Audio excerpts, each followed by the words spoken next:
നിങ്ങൾ ഒരു emergency fund ചെയ്യുന്നുണ്ടോ? എന്താണ് എമർജൻസി ഫണ്ട്? പലർക്കും അറിയില്ലാത്ത അല്ലെങ്കിൽ പലരും ചെയ്യാൻ മറന്നു പോകുന്ന ഒരു കാര്യമാണ് ഒരു എമർജൻസി ഫണ്ട് കീപ്പ് ചെയ്യുക എന്നുള്ളത്. അതായത് നമ്മുടെ ജോലി നഷ്ടമായാലോ, എന്തെങ്കിലും അൺസർട്ടനിറ്റി സംഭവിച്ചാലോ, നമ്മുടെ ജോലി നഷ്ടമാവുകയോ നമ്മുടെ ഇൻകത്തിന് തടസ്സം വരികയോ ചെയ്താൽ, അല്ലെങ്കിൽ എന്തെങ്കിലും ഒരു മെഡിക്കൽ എമർജൻസി വന്നു നമുക്ക് ജോലിക്ക് പോകാൻ പറ്റാതെ വന്നാൽ, നമുക്ക് കുറഞ്ഞത് ഒരു 6 മാസത്തേക്കെങ്കിലും ജീവിക്കാനുള്ള ഒരു ഫണ്ട് നമ്മുടെ കയ്യിലുണ്ടാവും. നമുക്കറിയില്ല എപ്പോൾ നമ്മുടെ ജോലി ചിലപ്പോൾ നഷ്ടപ്പെട്ടേക്കാം. നമ്മുടെ മാർക്കറ്റിംഗിലെ സിറ്റുവേഷൻ അനുസരിച്ച്, അല്ലെങ്കിൽ ലോകത്തെ മറ്റ് ഏതെങ്കിലും സിറ്റുവേഷൻ അനുസരിച്ച് ചിലപ്പോൾ ജോലി നഷ്ടമായേക്കാം. ഇപ്പൊ കൊറോണ പോലെയുള്ള സംഭവങ്ങൾ നോക്കിയാൽ അറിയാം, പലരുടെയും ജോലി നഷ്ടമായി അല്ലേ.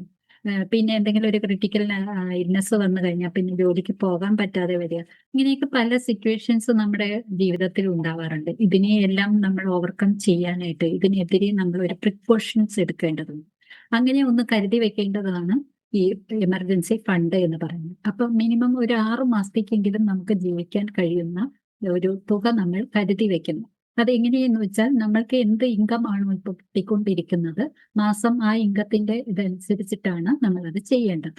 ഇപ്പൊ ഒരു സാലറീഡ് പേഴ്സൺ ആണെങ്കിൽ അയാളുടെ ഇൻകം എന്ന് പറയുന്നത് സ്റ്റെബിലിറ്റി ഉള്ളതാണ് അല്ലെ, സ്ഥിരമായിട്ട് ഒരു ഇൻകം കിട്ടുന്നതാണ്. അപ്പോൾ അങ്ങനെയുള്ള ആളുകൾ അവരുടെ മാസ ഇൻകത്തിന്റെ ഒരു 3 മുതൽ 4 മാസം വരെയുള്ള ഇൻകം അവർ തീർച്ചയായിട്ടും കരുതി വെക്കേണ്ടതാണ്.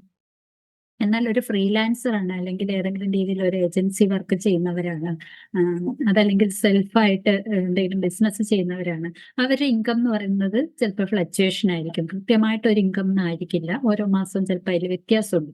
അങ്ങനെയുള്ളവർ മിനിമം ഒരു 6 മാസം മുതൽ 9 മാസം വരെയുള്ള അവരുടെ ഇൻകത്തിന് അവർ സേഫായിട്ട് കരുതി വെക്കേണ്ടതാണ്. എമർജൻസി ഫണ്ടായിട്ട് അവർ സേവ് ചെയ്യേണ്ടതാണ്.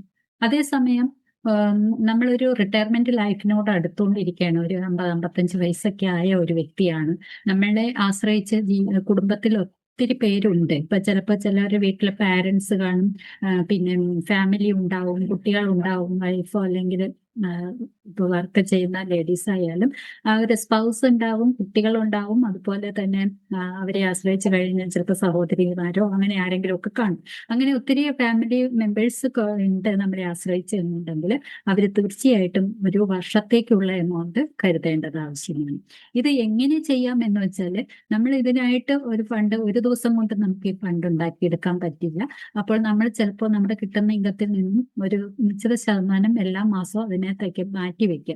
അതും ഒരു ഓട്ടോമേഷൻ ചെയ്ത് വെച്ചാലായിട്ട്, അതായത് നമ്മുടെ ബാങ്ക് അക്കൗണ്ടിൽ നമ്മുടെ ഇൻകം വരുമ്പോൾ തന്നെ ഒരു കൃത്യ പെർസെൻറ്റേജ് അല്ലെങ്കിൽ കൃത്യ എമൗണ്ട് മറ്റൊരു അക്കൗണ്ടിലേക്ക് നമ്മൾ ഓട്ടോമാറ്റിക് ആയിട്ട് ട്രാൻസ്ഫർ ചെയ്തുകൊണ്ടിരിക്കും. അതാണെങ്കിൽ നമ്മൾ മറന്നു പോയാലും ആ കാര്യം അവിടെ നടക്കും.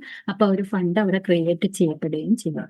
അതുപോലെ തന്നെ നമുക്ക് എക്സ്ട്രാ എന്തെങ്കിലും ഇൻകം വരുമ്പോൾ, ഇപ്പോൾ സാലറിക്ക് പോകുന്നവരാണെങ്കിൽ അവർക്കൊരു ബോണസ് ഉണ്ടാവാം, അതുപോലെ ബിസിനസ് ചെയ്യുമ്പോൾ എക്സ്ട്രാ ആയിട്ട് വരുന്ന ഒരു പ്രോഫിറ്റ് ഉണ്ടാവാം. അങ്ങനെയൊക്കെ വരുന്ന സന്ദർഭത്തിൽ ആ ഒരു എമൗണ്ടിന്റെ ഒരു 50% എങ്കിലും നമ്മൾ ഈ എമർജൻസി ഫണ്ടിലേക്ക് മാറ്റി വെക്കാനായിട്ട് തീരുമാനിക്കും.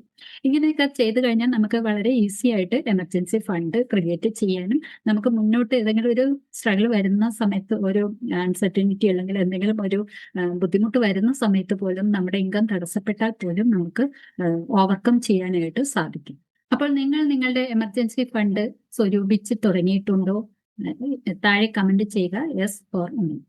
കൂടുതൽ വിവരങ്ങൾക്ക് ഞങ്ങളെ കോൺടാക്ട് ചെയ്യാവുന്നതാണ്.